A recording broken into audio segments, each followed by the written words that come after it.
For a while now, the National Drug Law Enforcement Agency, NDLEA, has been shouting itself hoarse about the need for mandatory drug testing for students in tertiary institutions. The proposition appeared absurd initially, but the present realities make it not only necessary but quite urgent. Truth be told, there's a frightening upsurge in the prevalence of substance use and abuse among students in tertiary institutions. Unfortunately, more and more students are now taken to this dangerous culture. Of course, that gives credence to NDLEA's proposition. Those who have any doubt about this would do well to visit some medical facilities around the country, including drug treatment and rehabilitation centers particularly.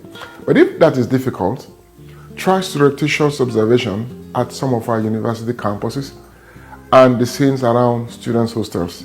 That way, you might be able to understand fully how serious the drug situation on our campuses has become. The question at this point is, why do students use and abuse drugs, and which kinds of drugs do they abuse mostly? Campus students use drugs for a number of reasons. Some of these reasons are, number one, to explore new experiences on campus, especially when they have left their parents' homes. Number two, some students use drugs to keep them alert and focused on their studies, particularly when they have to do overnight assignments pursuant to obtaining excellent grades. Number three, some others take to the drug culture in order to fit into their friends' social circles or otherwise due to peer pressure. Number four, another set of students take drugs to improve their moods and or to gain courage to perform certain functions or acts. Number five, some students who do drugs do so to enhance their in and out of school performances. Findings show that 2 out of 5 students on campus abuse drugs, irrespective of the fact that their parents might have told them to say no to drugs. The following are some of the most commonly abused drugs on campuses. Number one, alcohol. Alcohol is legal, it's a legal drug, but its use encourages addiction. In other words, alcohol is a rapacious gateway drug. It leads young people into experimenting with other psychoactive substances. Unfortunately, the use of alcohol impacts negatively on the academic performance of students. According to available statistics, alcohol accounts for 28% of undergraduate students dropping out of school and 40% of other academic problems among young students. The second most abused drug among students is marijuana or cannabis and its other variants like SK and Arizona. About 5% of students on the campus use marijuana or SK on a daily basis. Because most undergraduates these days are within the age bracket of between 18 to 22 years, drug use is capable of affecting their minds to the extent of substance use disorders.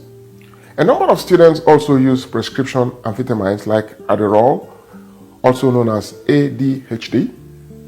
Campus students who use this drug delude themselves into believing that it helps them to improve their focus and concentration while reading, and it will also help them to improve their academic performance, therefore.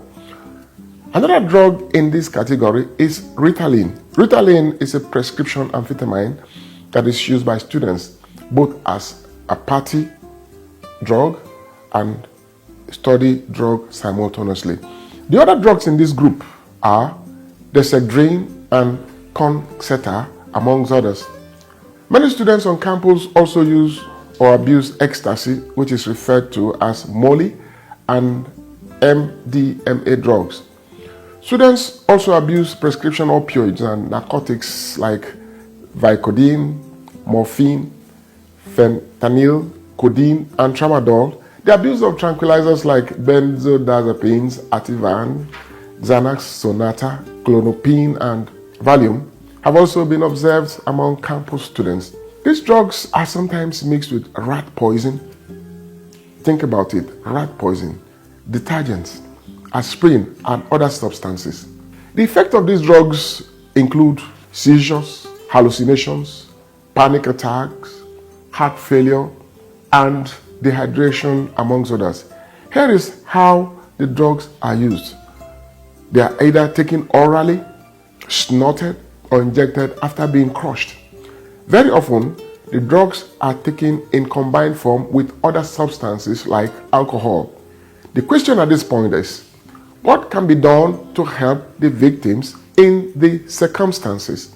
We do not advise that the National Drug Law Enforcement Agency, NDLEA, which hands are already full to the brim in the fight against drug, be involved in compulsory drug testing among campus students. However, we advise every tertiary institution should, as a matter of urgency, acquire and set up a drug testing lab. This should be complemented with well-equipped counseling services manned by counselors, clinical psychologists, and psychiatrists. But more importantly, once parents have observed that their children have a drug problem, they will do well to consult and seek help from appropriate professionals without any further delay whatsoever. I want to say thank you so much for finding time to watch this video.